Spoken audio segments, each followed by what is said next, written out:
maraming salamat sa pagkakataong ito, sa pribilehiyo na binigay sa akin na makapagbahagi ng salita ng Diyos sa pamamagitan ng live streaming. At ang pamagat ng ating pag-aaralan ngayon nasa Ephesians 6 verse 10 to 13. Pinamagatan ko itong no retreat, no surrender. Bakit kamo dito sa ating tatalakay na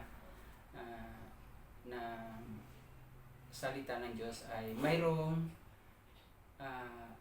mayroong pakikibaka ang mga Kristiyano dito sa lupa. So kaya dito kailangan maging matatag tayo. Kailangan malakas tayo sa Panginoon para hindi tayo magapi ng kalaban.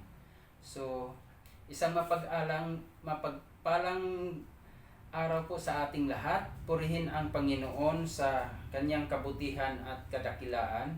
Salamat sa Diyos na muli ay binigyan tayo ng pagkakataong makapagbahagi ng kanyang salita dito sa live streaming. Paano tayo makapanatiling matatag sa kabila ng pag-atake ng kalaban? So, paano ba tayo maging malakas? Paano sabi nga sa how can we remain steadfast despite of the assault of the enemy? So, unang-una, be empowered by God. Unang-una, magpalakas tayo sa Panginoon. Sa paanong paraan? So, sabi dito sa Ephesians 6 verse 10, in conclusion, be strong in the Lord. Be empowered through your union with Him. Draw your strength from Him. That strength with His boundless might provides. Kaya maraming Kristiyano ang bumabagsak sa kanilang pananampalataya dahil nananahan sila sa kanilang sariling lakas. Nagtitiwala sila sa sarili nilang kakayanan. Hindi sila nananahan sa lakas ng Panginoon na ibinibigay sa atin. So, mayroon kasing minsan sa sobra nating tiwala sa sarili, sobra na tayong kumbaga sa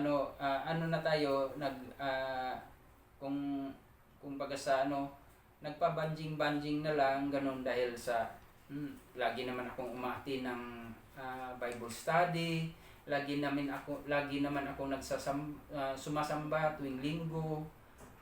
So hindi nakukuha yung kalakasan ng Panginoon sa pamamagitan ng pag-atin-atin. Although nakakatulong, pero mas dito kung paano tayo ma-empowered sa Panginoon, kung paano tayo lalakas sa Panginoon. Dito may mga paraan. So, kapag tayo nanghihina dahil sa mga pagsubok at mga tukso sa ating buhay, lumapit tayo sa Diyos. Huwag tayong magtiwala sa sarili nating lakas dahil hindi natin kaya ang mga kalaban kung wala ang tulong ng ating Panginoon. Purihin ang Diyos. So, dito, ang una, paano tayo lumakas sa Panginoon? Magpasakop tayo sa kalooban niya. So, submit to His will always. Magpasakop tayo sa Diyos. So, sa paanong paraan? So, lahat ng plano, lahat ng gagawin natin, lahat ng gusto natin sa ating buhay, idulog natin sa Diyos. Hindi yung magdesisyon na lang tayo sa ating sarili dahil buhay ko naman to, buhay naman natin to, ganon, hindi ganon. So dapat paano tayo natin masabi na nagpasakop tayo sa kalooban ng Diyos nung hindi naman tayo dumudulog sa Kanya kung mayroon tayong mga plano. Magtiwala tayo sa Kanyang kapangyarihan at kakayanan. Tandaan natin, mas maganda ang plano ng Diyos para sa atin. Sabi nga sa Proverbs 3, chapter 3 verse 5 to 8, trust in the Lord with all your heart, do not depend on your own understanding. Seek His will in all you do, and He will direct your path. Don't be impressed with your own wisdom. Instead, fear the Lord and turn your back on evil. Then you will gain renewed health and vitality. So, napakagandang magigain natin pag tayo ay nagpapasakop sa Panginoon. Lalakas ang ating katawan, gagaling tayo sa ating mga karamdaman, at pagpapalain tayo sa ating ginagawa dahil kinukonsulta natin ang Panginoon sa bawat gagawin natin. Kung mayroon man tayong mga plano, kung mayroon man tayong gagawin, halimbawa, sasabihin mo, gusto kong itong panahon ng pandemya, gusto kong magkaroon ng another source of income. Kailangan mong idulog yun sa ating Panginoon kung magsasucceed ka ba, kung magtatagumpay ka ba doon sa gagawin mo. Kasi ang Diyos, nalalaman niya lahat ng bagay. So, kailangan nating magpasakop. At ang pangalawa, itong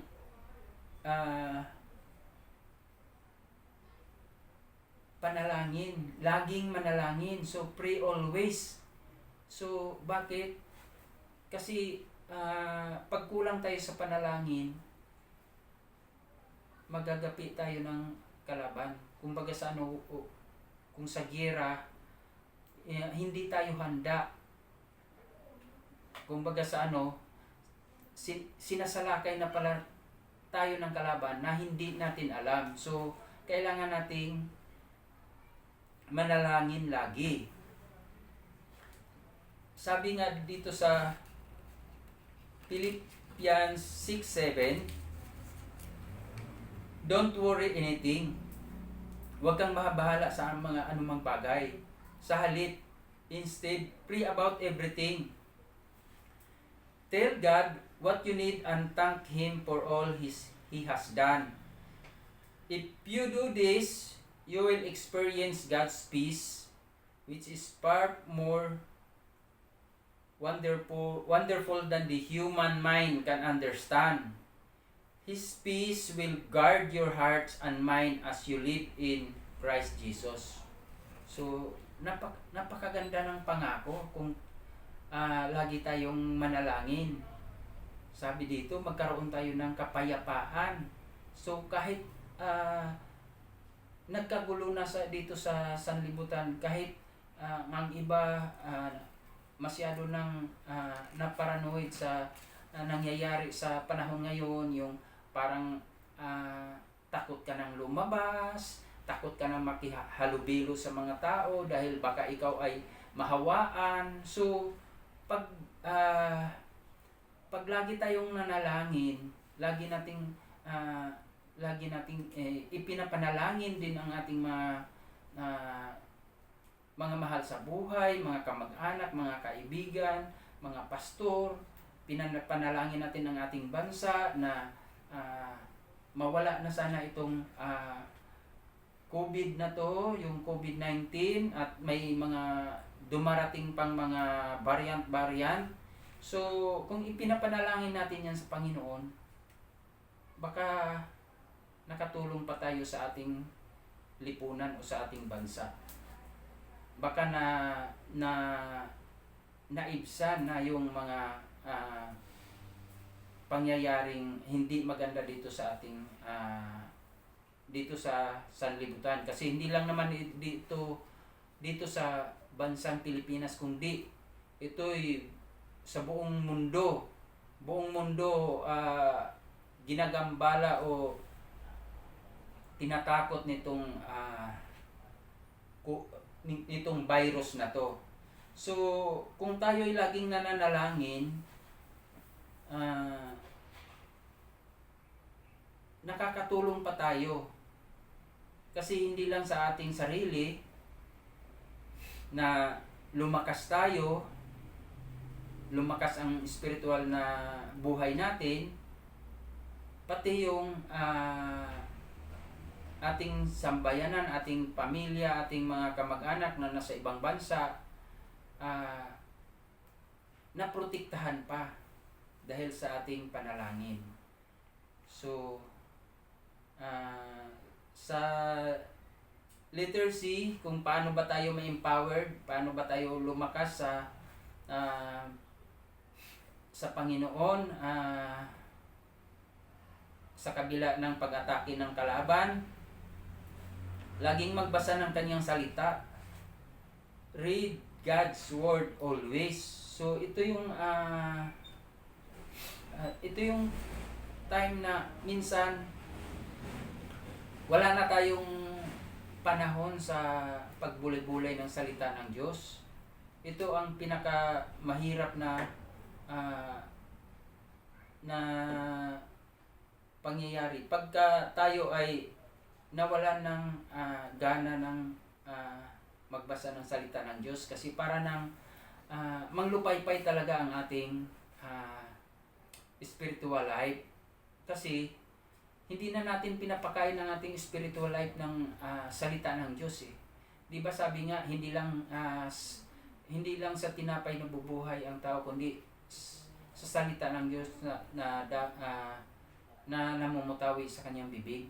Kundi kung kumakain ng ating physical na katawan, dapat pinapakain din natin ang ating spiritual na buhay, yung kaluluwa natin. So ano ba ang pagkain ng kaluluwa natin? Ano ba ang pagkain ng spiritual na buhay natin? Kundi ang salita ng Diyos. So sabi nga dito sa Joshua 1:8, keep this book of the law always in your lips. Meditate on it day and night, so that you may be careful to do everything written in it. So mayroon pang promise dito. Then you will be prosperous and successful. So napakaganda ng resulta. Napakaganda ng lagi tayo nagbabasa ng salita ng Panginoon, kasi magiging prosperous daw tayo at maging successful tayo ano man ang ating gagawin. So napakaganda na si Joshua, ito yung hinahabilin ng Diyos kay Joshua na keep this book of the law always in your lips. So kung bagas huwag mong iwawalay itong book of the law, which is the word of God. Kasi sabi niya dito, meditate on it day and night. So hindi lang natin ito babasahin, basta lang babasahin, kundi pagbulay-bulayin natin ito araw at gabi. So that you may be careful to do everything written in it, para alam natin ang mga lahat ng lagay diyan, nakasulat diyan sa Book of the Laws sa Bible. So yun, paano natin makamtan ang kalakasan mula sa Panginoon? A, magpasakop tayo sa kalooban niya. or submit to His will always. And pray always at laging magbasa ng kanyang salita, read God's words always. So, ang pangalawa naman sa ating pag-aaral ngayon ay yung put on His armor. Kasi sabi nga dito, mayroon tayong pakikibaka, mayroon tayong gera laban sa mga bad spirit o sa mga gawa ng diablo. So dito sa verse 11, put on the full armor of God so that you can stand against the tactics of the devil. So maraming ang ating kalaban ay maraming taktika, maraming mga strategy na tayo ay mahulog sa kanila, na tayo ay matalo. So kailangan put on His armor. Ano ba yung armor na yan? So ito yung sabi dito,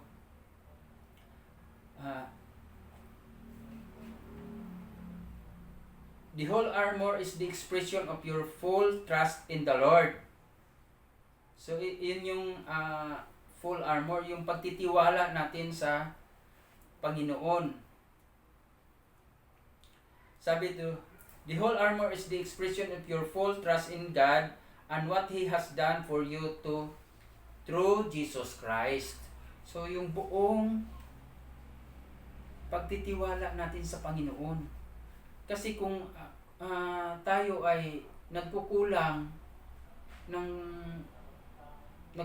tayo sa tiwala, kung baga sa talagang hindi tayo wala tayong proteksyon. Hindi tayo protektado sa Panginoon kasi hindi naman tayo nagtitiwala sa Kanya. So paano ka ba poprotektahan protektahan sa Diyos kung tayo ay kulang sa pagtitiwala? So paano ka tutulungan ng isang tao o isang kaibigan kung ikaw naman ay hindi nagtitiwala sa Kanya? So kailangan natin yung buong pagtitiwala sa ating Panginoon para tayo ay protektado. Once na sumalakay ang ating kalaban, protektado na tayo. Ito yung the whole armor of God, yung belt of trust, yung pagtitiwala, yung breastplate of righteousness, yung ating yung hindi tayo namumuhay sa kasamaan. Hindi tayo, kasi hindi pwedeng magsama yung mabuti at masama.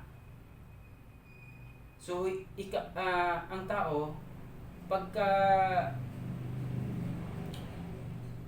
ang kabilang kamay, kabilang paa nasa kasamaan at ang kabila nasa kabutihan, hindi ka makakalakad ng maayos. Hindi ka lalago. So kailangan lang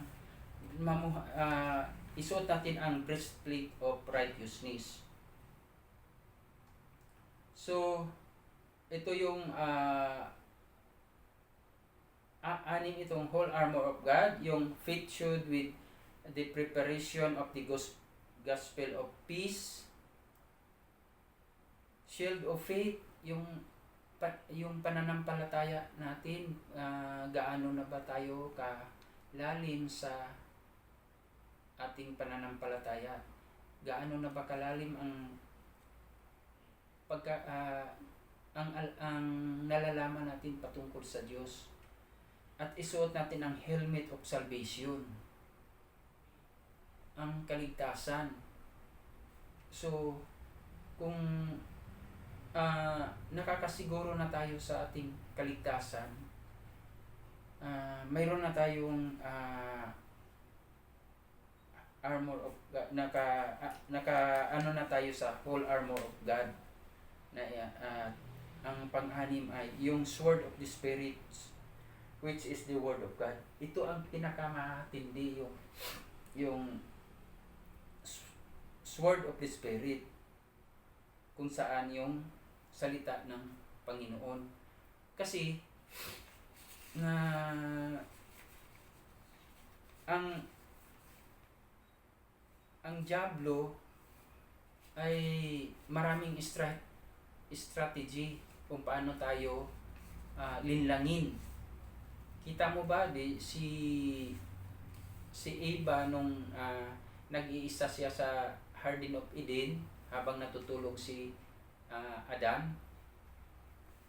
Di ba tinanong siya ng ahas, tinanong siya ng diablo, ni Satanas na nag-anyong ahas, kung pinagbabawal ba sa kanila ang pagkain sa mga prutas doon sa Garden of Eden. Di ba ang sagot ni Eva?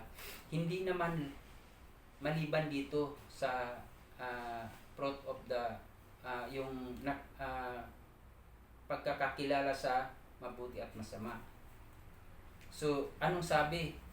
Hindi naman yan, sabi ng ahas, pag kumain ka dyan, magiging parang Diyos ka na rin. So, di ba? Nalinlang si Eva. So, ganun. Kung hindi tayo bihasa kung hindi natin aral ang salita ng Diyos, maaring malinlang din tayo. So, ang pangatlo, know your enemies. Kailangan alam natin kung sino ba talaga ang kalaban natin. Kasi kung hindi natin alam kung sino ang kalaban natin, hindi tayo mananalo sa laban. Kasi hindi mo alam, nasa harapan mo na pala yung kalaban mo. Since hindi mo alam kung sino talaga ang kalaban mo, hindi ka aware. Sabi dito sa verse 12, for our struggle is not against flesh and blood, but against the rulers, against the authorities, against the powers of this dark world, and against the spiritual forces of evil in the heavenly realms. So, mga kapatid, ito yung mga kalaban natin. Hindi ang ating kapwa, hindi ang ating mga magulang, hindi ang ating mga kapatid, hindi ang ating mga kapitbahay ang kalaban natin, kundi ang kalaban natin yung rulers against the authorities, yung against the powers of this dark world. So, mga matindi itong maging kalaban natin dito sa lupa. Ito yung mga anghel na bumagsak dito sa lupa. So, nandito ang kalaban sa lupa, nandito ang demonyo sa lupa. Kaya kailangang rooted tayo sa salita ng Diyos para tayo ay hindi tayo magapi. Di ba ang ating Panginoon, tinukso din siya ng diablo nung siya ay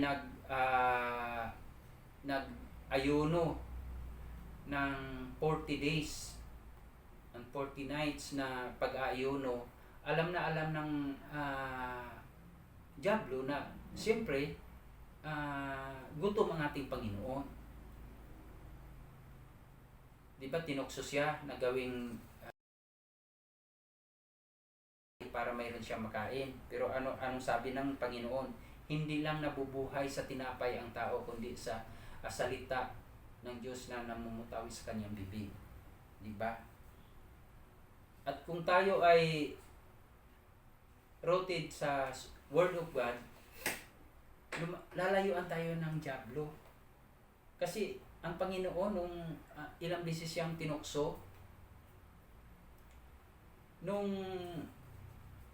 sinabi ng Panginoon, kasi ang diablo, nagbabasa din ng salita ng Diyos, mayroon din siyang alam. sa salita ng Diyos. Pero kung wala tayong panangga doon, talo tayo. Mahuhulog tayo sa bitag ng kalaban.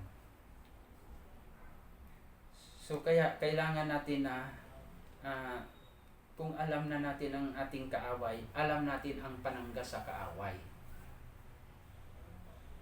So sabi dito, magpakatatag tayo sa pamamagitan ng kalakasan ng Panginoon. Yun talaga ang ating pagka-mithiin na magpakatatag tayo sa pamamagitan ng kalakasan ng Panginoon. So, dito tayo magpalakas sa ating Panginoon. So, sa paanong paraan? So, sa patuloy nating pagbabasa, panalangin, yan tayo lumalakas sa ating lumalakas ang ating buhay, ang ating buhay espiritual. At isuot natin ang baluti ng kaloob ng Diyos. At kilalanin natin ang tunay nating kalaban upang hindi tayo matalo sa labanan. Purihin ang Diyos at tayo'y muli manalangin at salamat sa mga nanonood na nasa live streaming. Muli, inanyayahan ko kayo na manood o makinig muli sa salita ng Diyos tuwing Huwebes ng alas 8.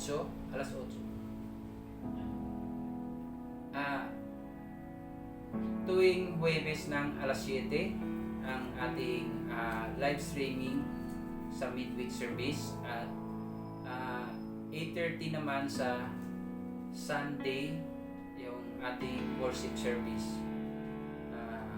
Muli, nagpapasalamat ako sa aming pastor, si Pastor Erno Nacion, na binigyan niya ako ng pagkakataon na makapagbahagi ng salita ng Diyos dito sa live streaming sa midweek service. At patuloy nating subaybayan ang mga online service sa Sing the Word of Life Global Outreach Ministry. Muli tayo dumulog sa panalangin. Ama naming Diyos na makapangyarihan sa lahat, salamat Panginoon sa iyong salita na naihayag sa gabing ito. Lord, tunay nga Panginoon na sa iyo lamang ang kalakasan Panginoon upang kami ay manatiling nakatayo sa aming buhay espiritual. Na Lord, na anumang problema, anumang mga pagsubok Panginoon na dumarating sa aming buhay ay patuloy pa rin kami Panginoon na nasa iyo Panginoon dahil ikaw ang aming kalakasan. Tunay nga Panginoon na ikaw lamang Panginoon ang makagapi Panginoon sa kalaban. At tunay nga Panginoon na ikaw ang nakikipaglaban para sa amin o Diyos. Salamat Panginoon sa iyong kabutihan, salamat sa iyong kagandahang loob, salamat sa patuloy mong pagtugon Panginoon sa lahat ng pangangailangan ng aming mga kapatiran. Salamat Panginoon sa patuloy na pagpapagaling mo Panginoon sa aming mga karamdaman, spiritually man ito Panginoon o physically Panginoon na karamdaman. Salamat o Diyos. Ito ang aking samot dalangin sa pangalan ng iyong buktong na anak na si Jesus at sa gabay ng banal na Espiritu Santo.